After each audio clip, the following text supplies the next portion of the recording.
नमस्कार, आप देख रहे हैं देश रोजाना। मैं हूं बेनजीर हाशमी। बुलेटिन में बात करेंगे हरियाणा की बड़ी और खास खबरों की। हरियाणा के सीनियर आईपीएस वाई पूरन कुमार के सुसाइड मामले में पत्नी आईएएस अमनीत पी कुमार से सीएम नायब सैनी ने समय मांगा है। दरअसल सूत्रों के मुताबिक डीजीपी शत्रुजीत कपूर को जबरन छुट्टी और रोहतक एसपी नरेंद्र बिजानिया को हटाने के लिए सरकार कार्रवाई करने जा रही है। संभावना है कि सरकार की ओर से आज शाम तक इसके ऑर्डर भी जारी कर दिए जाए। आपको बता दें कि आईपीएस वाई पूरन कुमार की पत्नी अमनीत पी कुमार से सीएम सैनी ने करीब 1 घंटे तक मुलाकात की। दरअसल चंडीगढ़ के सेक्टर 24 में आईजी की पत्नी अमनीत कुमार के घर पहुंचे। इस दौरान करीब 1 घंटे तक सीएम सैनी ने अलग कमरे में आईपीएस वाई पूरन की धर्मपत्नी के साथ मीटिंग की। मीटिंग के दौरान आईएएस अमनीत ने सीएम सैनी को 2 पन्नों की शिकायत सौंपी। इसके जरिए आईजी के लिखे सुसाइड नोट में शामिल अधिकारियों को सस्पेंड करने, अरेस्ट करने और परिवार को सिक्योरिटी देने की मांग की गई। बताते चले कि इस दौरान पत्नी ने यहां तक कह दिया कि ये सुसाइड नहीं है बल्कि मर्डर है। उसी के आधार पर सभी के खिलाफ एफआईआर, अरेस्ट व सस्पेंशन की कार्रवाई होनी चाहिए। वहीं बात करें मिलावटी दवाइयों और खाद्य पदार्थों पर लगाम कसते हुए हरियाणा सरकार ने प्रदेश में 4 खांसी की दवाओं कफ सिरप की बिक्री और वितरण पर रोक लगा दी है।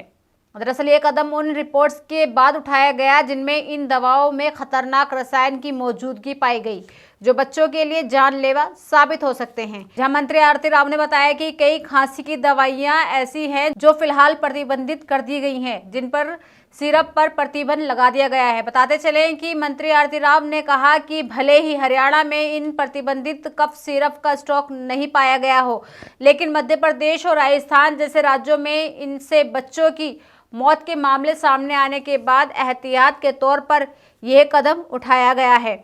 हम किसी भी तरह की ढिलाई नहीं बरतेंगे, बच्चों की सुरक्षा सबसे पहले है।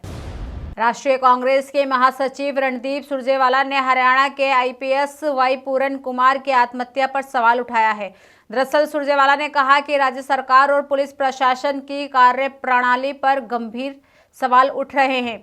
विपक्षी नेताओं और सामाजिक संगठनों ने आरोप लगाया है कि हरियाणा की भाजपा सरकार का सिस्टम इतना कमजोर और पूर्वाग्रह से ग्रस्त हो गया है कि एक दलित समुदाय से आने वाले वरिष्ठ आईपीएस अधिकारी की भी सुनवाई नहीं है। रणदीप सुरजेवाला ने कहा कि मुख्यमंत्री नायब सिंह सैनी अब तक मौन है, जबकि मामला सिर्फ एक अधिकारी की मौत का नहीं बल्कि पूरे समाज की आस्था और न्याय व्यवस्था पर विश्वास का है।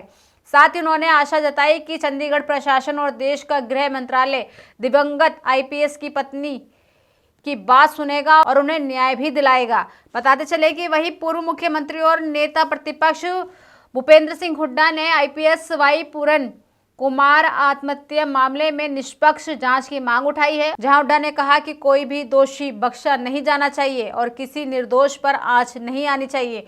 मामले में न्याय सुनिश्चित करना प्रदेश सरकार की जिम्मेदारी है। हुड्डा ने कहा कि प्रदेश की कानून व्यवस्था पूरी तरह से झज्जर हो चुकी है। इतने बड़े पुलिस अधिकारी का सुसाइड बेहद ही दुखद घटना है। इस घटना ने पूरे राज्य को हिलाकर रख दिया है। खुद पुलिस के इतने बड़े अधिकारी सुरक्षित नहीं है तो अंदाजा लगाया जा सकता है कि आम लोगों की क्या हालत होगी। वहीं हरियाणा में गैंगस्टर कल्ट और कल्चर को खत्म करने के लिए जेल विभाग अब सख्त फैसले ले रहा है। दरअसल जेलों में बंद नामी गैंगस्टर्स को भी अब सफाई का काम दिया जाएगा। इतना ही नहीं, गैंगस्टर टॉयलेट साफ करेंगे। हरियाणा जेल विभाग महानिदेशक आलोक रॉय ने गुरुवार को एक प्रेस कॉन्फ्रेंस बताया कि जेल मैनुअल के अनुसार हर कैदी और बंदी से एक समान काम लिया जाएगा। जेलों में बंद नामी गैंगस्टर का खौफ खत्म करने के लिए आज से प्रदेश भर की जेलों में काम अलॉट कर दिए गए हैं। हर कैदी और बंदी को अब जेल में काम करना होगा। जेलों में उनके नाम और रुतबे को खत्म करने की दिशा में कदम बढ़ा दिए गए हैं। बताते चले कि उन्होंने कहा कि जेलों में बंद कैदी अब केवल सफेद कुर्ते पजामे में ही नजर आए, चाहे वो नामी गैंगस्टर हो या फिर कोई आम कैदी हो। हर किसी को एक ड्रेस पहननी होगी। वहीं बंदियों के जीन्स, ब्रांडेड शूज और कपड़ों पर पूरी तरह से पाबंदी रहेगी। वहीं साथ ही अब बिना लेस वाले जूते ही बंदियों और कैदियों को अब जेल में पहनने जरूरी होंगे। बात करें हरियाणा के मौसम की तो हरियाणा में आज से बदलाव देखने को मिल सकता है। पहाड़ों में हुई बारिश बर्फबारी का असर प्रदेश में देखने को मिल रहा है। यहाँ तापमान में गिरावट आई है, जिससे ठंड का एहसास होने लगा है। तो वहीं मौसम विभाग की माने तो हरियाणा में अब तक रात ठंडी होने लगी है।